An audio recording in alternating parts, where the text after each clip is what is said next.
예, 여러분 안녕하세요. 우주TV의 티노입니다. 오늘은 응급 환자들이 기다리고 있으므로 빠르게 게임 소개에 들어가 보도록 하겠습니다. 바로 클리닉이라는 병원 테마의 보드게임입니다. 트레메이지의 작가인 알반 비아드 작가가 2014년에 클리닉이라는 게임을 처음 출시를 했었습니다만 담고 싶은 아이디어와 애정이 많았던 탓인지 5년 뒤인 2019년에는 룰도더 개정을 하고 그리고 이아노툴 디자이너와 함께 클리닉 디럭스 버전을 출시하게 됩니다. 그 뒤로는 매년 클리닉 관련 추가 확장 모듈들을 출시하면서 꾸준히 클리닉의 세계관을 넓혀가고 있는데요. 본 영상에서는 한글판으로 출시된 클리닉 디럭스 본판을 비롯한 이 풀셋까지만 다루고 있습니다.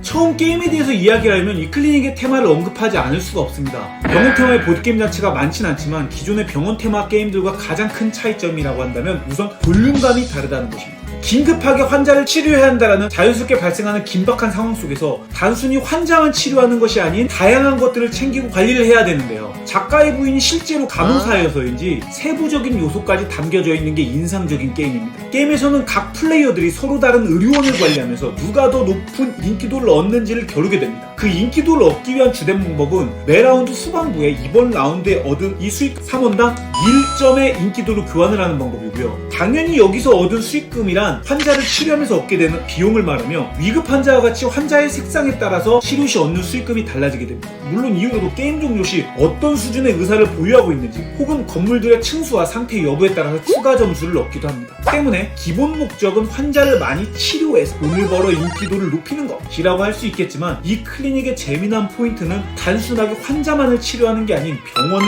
운영하는 느낌의 경영관리 게임이라는 점입니다. 게임은 총 6라운드 동안 진행되며 매 라운드마다 플레이어들은 3번의 액션을 할 수가 있습니다. 액션 또한 이렇게 3개의 액션으로 나뉘어져 있는데요. 자신의 의료원을 건설하고 기능들을 추가하는 이 건설 액션과 그리고 의사 및 간호사 그리고 자벽부를 고용하는 이 고용 액션, 또 마지막으로 본 게임에서 가장 중요한 부분이라고 할 수 있는 이 환자들을 입원시키는 환자 입원 액션으로 나뉘어집니다. 또 액션을 공개하는 방식은 각각 액션 토큰을 매 턴마다 이렇게 뒤집어 놓아 하나 둘 셋 하고 모두 동시에 공개하고 턴 순서가 앞선 사람이 먼저 액션을 수행하는 방식인데 액션을 수행하는 순서가 건설, 고용, 그리고 입원 순서로 흘러간다는 점과 모든 플레이어들이 똑같이 각 액션마다 2개의 액션 토큰이 있기 때문에 한 라운드에 같은 액션을 최대 2번까지 할 수 있다는 점이 포인트입니다. 때문에 고용이나 입원 같은 경우는 선착순 요소가 있는 터라 내가 원하는 의사를 먼저 데려가기 위해서 선 액션을 취하기도 하고 지금 대기 중인 환자가 아닌 추가적으로 추가되는 환자를 받기 위해서 기다리기도 하는 눈치 싸움이 벌어지는 부분이기도 하며 무엇보다도 선 트랙이 인기도가 가장 낮은 사람이 우선적으로 진행되기 때문에 초반에 점수를 얻어서 달려나갈 수도 있지만 선 트랙을 잡기 위해서 약간 일부러 뒤처지는 그런 재미난 눈치 싸움이 벌어지는 점들이 인상적이었습니다. 그리고 건설을 위해서 게임 초반에 준비하는 타일들이 인원수에 따라서 좀 배치되긴 하지만 나름 좀 여유있게 깔리는 터라 급한 부분이 아니긴 하지만 그렇다고 이게 또 건설 자체를 여유를 부리기에는 건설 액션이 나중에 턱없이 부족하게 되는 경우가 생기게 됩니다. 고용 액션은 각 라운드마다 고용할 수 있는 의사와 간호사가 한정돼 있고 또 나중에 고용할수록 더 높은 비용을 지불하는 방식이기 때문에 무조건 먼저 액션을 수행하려 할 것입니다. 그리고 마지막 이번 액션은 AP 시스템이 여기서 들어가게 되는데 트랙에서 환자 큐브를 이렇게 교체하거나 혹은 자신의 의료원으로 데려올 때마다 1AP가 소모하게 되며 그 AP는 자신의 병원 입구 및 이런 헬기 이착륙장의 수와 비례해 증가하기 때문에 이왕이면 건설 액션에서 입구 타일을 지어놓고 이번 액션을 하는 것이 효율적이라는 생각을 들게 합니다. 그리고 이 모든 것들이 언어가 없이 아이콘으로만 기능들이 설명되어 있는 터라 처음에 느끼는 압박감은 제법 있는 것이 사실입니다. 하지만 한 라운드만 이렇게 돌려보시면 전체적인 흐름이 보이게 되고 심지어 개인이 할 수 있는 액션이 위에 이 3가지 중에 한 가지인 터라 아이콘이 익숙해지고 라운드를 거듭할수록 처음 압박감과는 확연히 다른 체감 난이도를 경험하실 수 있을 겁니다. 이 한 라운드에 총 3번의 행동 중 각 행동을 모두 마치면 라운드 마크가 우측으로 이동하면서 환자 주머니에서 큐브를 꺼내 새로 이렇게 채워지게 됩니다.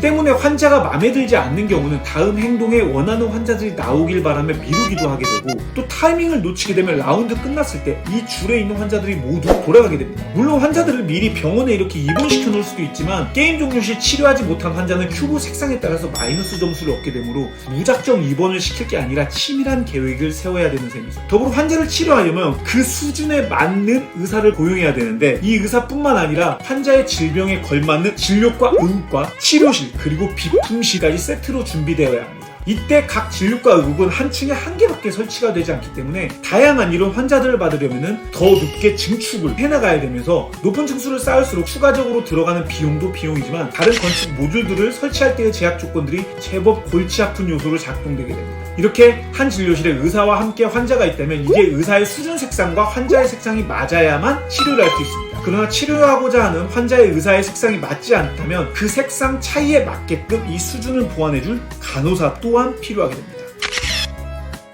여기서 재미난 포인트는 가장 높은 수준의 의사가 모든 환자를 치료할 수 있는 게 아닌 어쨌건 같은 색상의 환자가 아니면 무조건 그 차이만큼 간호사가 필요하다는 설정입니다. 치료를 한번 하고 난 의사는 등급이 한 단계 낮아지게 되고 치료를 받지 못하는 환자는 또 등급이 한 단계 높아지는 설정으로 인해서 의사를 다양하게 고용했다고 해서 끝이 아닌 그 의사들의 컨디션을 계속해서 관리해주고 상황에 맞게 인력들을 재배치해줘야 된다는 점이 있습니다. 물론 의사 및 간호사들은 모두 매라운드 끝에 급여를 지불해야 하며 인건비뿐만 아니라 내가 구축한 병원 내 각 공간에 따라서 시설 유지비를 내야 됩니다. 물론 이때 이 자벽부를 고용했다면 자벽부당 시설 유지비를 3원까지 절감해주기도 하고요. 이렇게 번 돈에서 비용을 지불하고 난 뒤에 남은 돈으로 비로소 인기도를 위해 돈을 사용하게 됩니다. 물론 번 돈을 인기도로 바꿔버린다면 다음 라운드에 사용할 예산이 부족하게 되므로 적절하게 점수 치환과 남은 돈을 다음 라운드로 이월하는 계산을 잘해야 됩니다. 이렇게 있는 돈을 다음 라운드로 사용하는 비용으로 결정을 했다면 더 이상 그 돈들로는 인기도로 변경이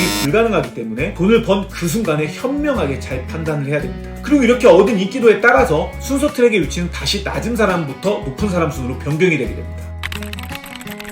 게임판이 비스듬한 구조로 그려져 있어서 입체적으로 1층과 2층이 그려져 있는데 추후에 이건 3층이건 4층 혹은 5층 혹은 확장이 추가되면 지하실까지 추가를 할 수 있는 구조로 되어 있습니다. 그래서 내부의 구성물들을 건설할 때는 당연히 1층에 구성물이 있어야만 그 위 층칸에 구성물을 지을 수 있게 되고 또 건물 모듈들마다 배치 시 제약 조건이 있기 때문에 건물 내에 배치를 할 때 마치 그 퍼즐의 요소처럼 머리를 싸매고 고민을 하게 됩니다. 특히 배치가 굉장히 중요한 것이 아래층의 배치에 따라서 위층의 배치가 영향을 받는 것은 당연하지만 행동을 다 마친 후에 내 병원에 들어온 고용한 인원이나 입원한 환자들을 의료원 내부로 이동시키게 되는데 이때 각 이동한 블럭마다 시간이 소요되게 되고 이렇게 소모된 시간은 매번 누적이 되어서 게임이 끝났을 때 최종적으로 누적된 정도에 따라서 승점이 삭감되게 됩니다.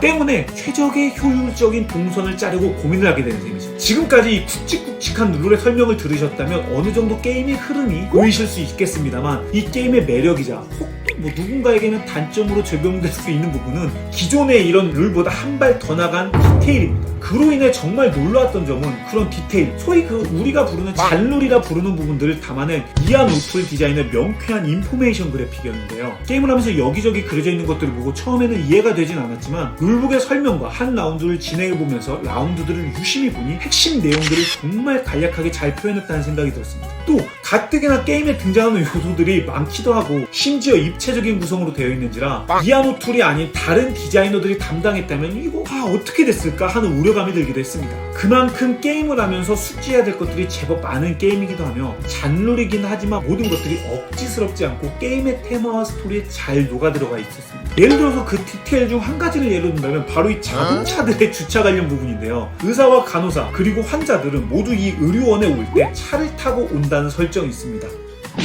그래서 어떻게 보면 몇 타입 게임에서 밥 먹이기와 같은 요소이기도 한데요. 매라운드 끝에 인건비에 걸맞는 비용을 지불하기 때문에 엄밀히 말하면 그 밥 먹이기는 또 아니라고 볼 수 있고요. 그냥 그와 더불어 관리해야 될 리스크 같은 거라고 생각하시면 될 것 같습니다. 그래서 각자 나눠 가진 개인보드 1층 구역에 보시면 각 가장자리마다 이렇게 차들을 주차할 수 있는 영역들이 그려져 있고 이곳에 차들을 주차시킬 수가 있습니다. 그리고 차량이 주차된 구역에는 더 이상 건물을 건설할 수가 없기 때문에 이렇게 주차장을 지어서 공간의 활용도를 높일 수가 있습니다. 그 외에도 치료실 옆에 이렇게 정원이 있으면 환자가 기분이 좋아져서 비용을 더 지불한다든지 혹은 실험실에 의사가 들어있으면 의사의 수준이 상승한다든지 혹은 또 확장해 있는 요소긴 하지만 의약품이 추가되면서 간호사가 의사가 없어도 그 캡슐 약품으로 환자를 치료할 수 있다든지 하는 시뮬레이션 게임이 있다면 이런 느낌이겠구나 라는 느낌이 들 정도로 세세한 소재와 요소들을 빠짐없이 다루고 있었습니다. 앞서 설명한 것들 외에 추가적으로 클리닉은 정말 많은 요소들을 다루고 있는 게임입니다. 이 디럭스 본판 외에도 게임 내 4개의 확장들이 담겨져 있고 또 총 13개의 모듈들이 들어있는 이 크고 작은 확장들과 지하실 확장, 그리고 협력 모드로 즐길 수 있는 코비드19 확장까지 한글판 풀셋을 구매하시면 총 19개의 확장 모듈을 즐기실 수가 있습니다. 심지어 이 디럭스가 출시된 이후로도 매년 출시되고 있는 확장 모듈들을 하나씩 추가하면서 게임을 즐기다 보면 정말 이 작가가 영혼에 관해서는 끝판 게임을 만들고 싶었구나 라는 생각이 들 정도로 별의별 확장들이 다 들어가 있는 걸 보실 수 있는데요. 2022년에는 시나리오와 캠페인 모드가 들어가 있는 확장이 출시되기도 했습니다. 그 중에서도 코로나 시기에 출시된 코비드19 팬데믹 확장은 경쟁이 아닌 협력 모드로 즐길 수 있는 확장인데 다른 경쟁 모듈들과 달리 조금 다른 느낌이 담긴 터라 솔로2를 즐기시는 분들이라면 팬데믹 확장을 추천드립니다. 그 외에 다른 모듈들은 정말 재미난 요소들이긴 하지만 계속해서 그 잔물들이 추가되는 방식인지라 룰북을 천천히 살펴보시고 마음에 드는 모듈들이 있다면 넣어서 즐기는 것을 추천드립니다. 개인적으로 추천드리자면 미풀들의 이동 시 전략적으로 이동할 수 있고 재미난 능력의 건물들이 추가되는 이 지하실 확장과 또 단순하게 그냥 구성품들이 추가되는 위성팀이나 집중치료실, 그리고 기둥 같은 모듈들은 애초에 처음부터 추가해서 즐겨도 될 것 같고요. 제법 추가 룰이 생겨나는 약제부라든지 바이러스 및 관리인 등과 같이 그 보드가 추가적으로 추가되는 확장은 그중 한 개만 껴서 즐기시는 걸 추천드립니다.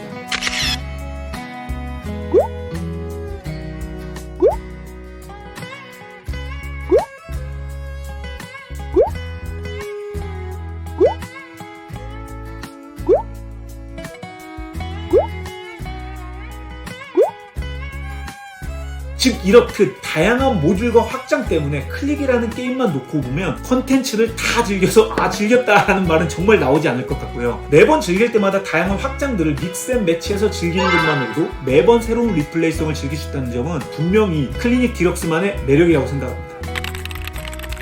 시간을 쫓기는 듯한 느낌과 긴박한 상황들 때문인지 이 클리닉을 즐기게 되면 신기하기만치 시간이 빨리 흐르게 됩니다. 액션을 선택할 때 빼고는 모든 정보가 오픈되어 있는 형식인지라 충분히 계산을 한다면 치밀하게 할 수 있는 셈인 터라 어떻게 하면 더 효율적으로 건물 동선을 구축하고 내가 원하는 환자들을 데려와서 그 환자들을 맞는 의사들을 붙일 수 있을 것인지를 머릿속으로 계속 계산하고 수를 세게 됩니다. 결론적으로 클리닉은 크게 2단어로 매력을 설명할 수 있을 것 같습니다. 바로 시간과 공간의 게임이라는 것이네요. 모든 확장을 포함한 기준으로 지하에서 지상 5층까지 의료원의 내부를 어떻게 구성해서 건물 타일을 배치하느냐는 공간적 이해도가 필요하고요. 그 공간에 먼저 전략적 포석을 깔아주게 됩니다. 그렇게 지어진 건물 타일들을 이용하기 위해선 또 의사와 환자들을 이동시켜 나갈 때마다 들어가는 시간이라는 페널티 요소를 어떻게 관리할 것인가가 하나의 관건인데요. 이 이동 시간을 줄이기 위해서는 이 마치 워프처럼 컨베이너를 설치하게 되고 병원 입구에서 진료실로 가기 위해서 최적의 동선을 짜기도 하죠.